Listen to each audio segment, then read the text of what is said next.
Okay, hi everybody. So this is the sequences in series review for question 1. It says for each of the following sequences, determine if the sequence is arithmetic, geometric, or neither. In addition, to identify if the sequence is infinite or finite. So now I'm going to do, in this particular case here, we're going to do all of question 1 right away here because it's actually very, very straightforward. First of all, I'm going to start with, is it finite or infinite? Well, this first one here, there's not supposed to be a comma there. If you can see that, I've had that deleted from the review package. But as soon as it ends, this is finite. This is infinite. Because of the dot, dot, dot. The little ellipsis at the end there indicates that this goes on forever. This one here is infinite. This one here, now I realize that it might be a little bit confusing to see it go from -1 to 1, -1, and so on. There are only 2 numbers there. However, it does go on forever because of the ellipsis, and so that's infinite. This one right here does have the ellipsis in it, but then there's a term that finishes it off and nothing beyond. So this is finite. And this last one, again, because of the ellipsis there, makes that infinite. Okay, now let's take a look at the terms here.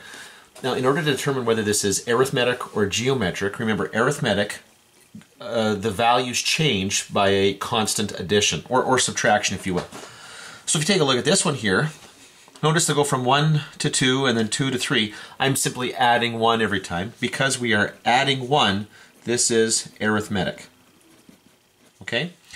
In this one right here, number 2, I go from 12 to 60. Now, that is an addition of 48. To go from 60 to 300, okay, well that's obviously a lot more than 48 here, so now we consider, is this geometric?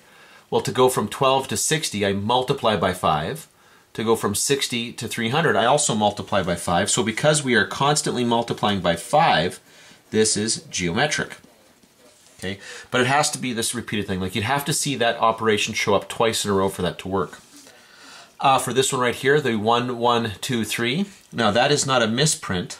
Okay, it's not a repetition of number 1 with just, oops, I threw in an extra 1 here. This is a little different here. To go from 1 to 1, you're multiplying by 1. To go from 1 to 2, I either added 1 or multiplied by 2, but regardless, it's not constant. So this actually doesn't qualify as either of those. This is neither arithmetic nor geometric. In fact, that's the Fibonacci sequence. If you add add the 1s together, 1 and 1 you get 2, and then add 1 and 2 you get 3. The next number here would be 5, and so on, which is a very interesting sequence, but still not one that we're looking at here.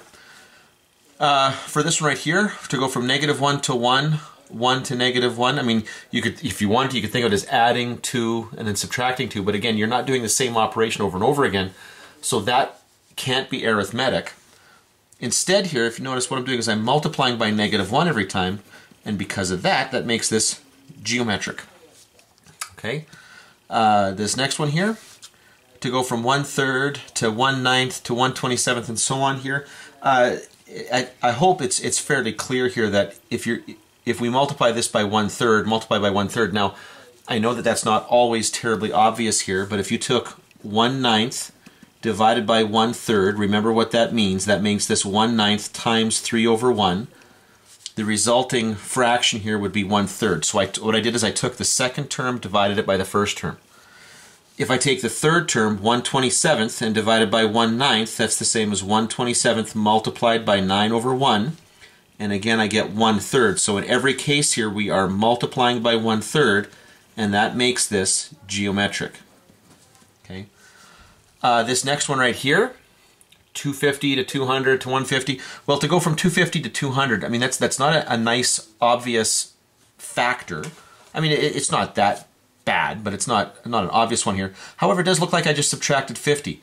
And then to go from 200 to 150, again, I just subtracted 50. And because that seems to be a fairly constant thing that we're doing here every time here, we will assume that this is now arithmetic. And that's it.